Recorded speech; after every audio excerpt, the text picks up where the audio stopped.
बात हम स्पष्ट बोलते हैं। बागेश्वर धाम के जितने पागल हैं, देखो हमारी अपनी कथा मौज की कथा है, मौज की। हमें जो हनुमान जी प्रेरणा देते हैं हम सुना देते हैं।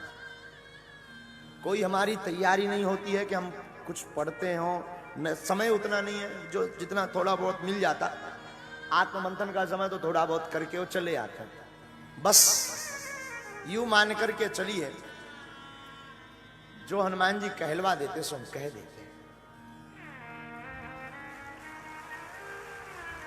और जितने भी बागेश्वर धाम के श्रोता हैं वो पूरी बात जरूर सुना करें, अधूरी बात में तुम फिसल जाओगे हमारी, क्योंकि हम कभी कुछ कहेंगे कभी कुछ कहेंगे, ये पक्का है। क्योंकि हमारी रेलवे गाड़ी का ट्रेन का कोई स्टेशन फिक्स नहीं, कहां पर रुके कोई ठिकाना नहीं। इसलिए या तो हमारा श्रोता बागेश्वर धाम की पीठ का श्रोता बनना नहीं, बनना तो ऐसा बनना कि पूरा सुन सको, वरना पचा नहीं पाओगे, अपच हो जाएगी। हाँ, बहुत लोग हमसे पूछते हैं महाराज जी आप स्पर्श क्यों नहीं कराते, प्रणाम क्यों नहीं कराते, छुबाते क्यों नहीं अपने आप को। उसके पीछे कोई कारण नहीं है, उसके पीछे दो कारण है। एक तो हमारी गुरुजी की साधना है, उसमें हम मुगदर लिए रहते हैं, तो मुगदर के कारण छुआछूत से हम बचते हैं। बहुत से लोग मदिरा पान करके आ जाते हैं, बहुत से लोग गंदा भोजन खाकर आ जाते हैं, बहुत से लोग लहसुन प्याज खा करके आ जाते हैं, तो ना प्रणाम करवाना। और हम सब में राम जी के दर्शन करते हैं, तो फिर राम जी से प्रणाम कैसे करवाएं। हमारा मतलब ये नहीं है कि हम बहुत वो हैं। हम जब चौपाई बोलते हैं सिया राममय सब जग जानी करऊ प्रणाम जोर जुग पानी, हम स्वयं आपको प्रणाम करवा रहे हैं, फिर क्या आपसे खाक करवाएं। लोगों को लगता है कि महाराज जी छुआछूत फैला रहे हैं, हम तो साधुओं उस पीठ से उठे हैं, उस पीठ के सेवादार हैं, जहां ना राजा है, जहां ना कोई प्रजा है, जहां ना कोई छोटा है ना कोई बड़ा है। उस पीठ से हम आए हैं। साधुओं, जिन राम की हम कथा सुना रहे हैं वो राम भी सबरी के घर जाकर के बेर खाते हैं, हम तो उनके दास हैं। और पूर्व काल में भी जातियां थी, परंतु जातिवाद नहीं था। इसलिए हम पूरी बात बोलेंगे आप सबको कि हमारी कथा सुनने के लिए सबसे पहले एक बात गांठ बांध लें, पूरी बात सुनाकर अधूरा ज्ञान आपको घाटा दे जाएगा। हमारा मत दरबार का ये नहीं है कि महाराज जी का ये नहीं है कि महाराज जी छुआ, नहीं नहीं नहीं। हम किसी को जिस पे मौज होती है हम गले लगा देते, किसी को गले लगा लेते, हाथ पकड़ लेते हैं। हमारा कोई ऐसा भाव नहीं, हमारा भाव ये रहता कि सब में राम जी है। जब सब में राम जी है तो इन राम से क्या प्रणाम करवाना साहब। और एक बात, बागेश्वर धाम का दरबार 2 दिन का लगता है, 2-3 दिन। तो बाकी हम बहुत से ऐसे श्रोता हैं बागेश्वर धाम के पागल के पूरी कथा सुनने के लिए प्रदेशों से, महाराष्ट्र, गुजरात, दिल्ली से दौड़े चले आते हैं साहब, दौड़े चले आते हैं। सच कहे हम बहुत भाग्यशाली हैं कि हम अपना कुछ परोस पाते हैं। और ऐसे अनेक पागल हैं यहाँ पर, बहुत से बच्चे ऐसे यहाँ बैठे हैं जो 4-4, 6-6, 8-8, 10-10 कथाएं सुन चुके, पूरी जहां होती वहीं पहुंच जाते हैं। वो पागल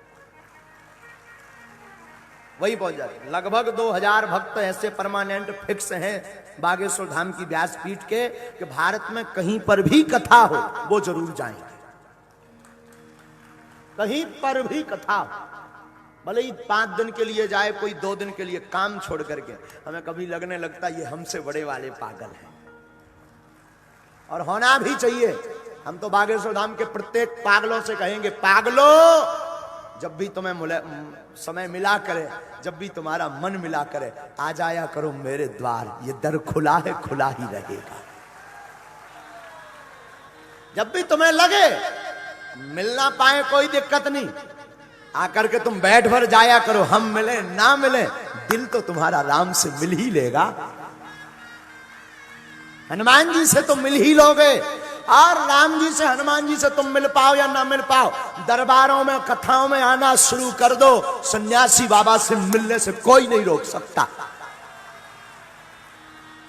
हाँ, आज तक हम बहुत मौन रहे, पर एक बात हम फिर कहेंगे बागेश्वर धाम के पागलों से, कोई कुछ भी न्यूज चलाए, मन को आहत मत करना। हाथी चले बाजार, कुत्ते भौंके हजार। हाँ, और तुमको कोई अगर कुछ बोले कि बागेश्वर धाम वाले तो पागल हैं, कुछ भी बोलते, कुछ भी कहते, धीरे से कह दिया करो, my dear shame to you. झंझट खत्म, मुक्त हो तुम। हाँ, मुक्त हो तुम। लेकिन हम ये आज व्यासपीठ से घोषणा करके कह रहे हैं, सनातनी हिंदुओं के लिए गर्व की पीठ है बागेश्वर धाम पीठ, गौरव की पीठ है बागेश्वर धाम पीठ।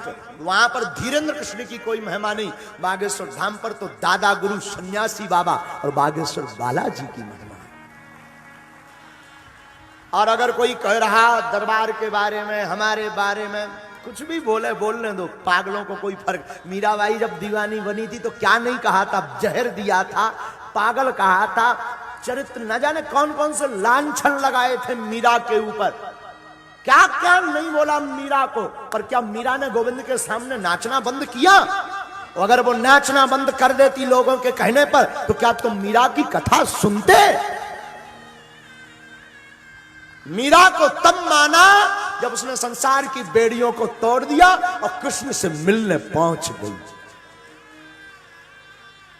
और तुम भी, अब हम प्रत्येक बागेश्वर धाम के साधकों से कहेंगे, प्रतिदिन तिलक लगाना शुरू कर दो और बागेश्वर धाम की माला डालना शुरू कर दो। और कोई तुमसे पूछे तो कह देना, लगा के आग दौलत में हमने ये शौक पाले हैं, लगा के आग दौलत में हमने ये शौक पाले हैं। कोई पूछे तो कह देना हम बागेश्वर वाले हैं।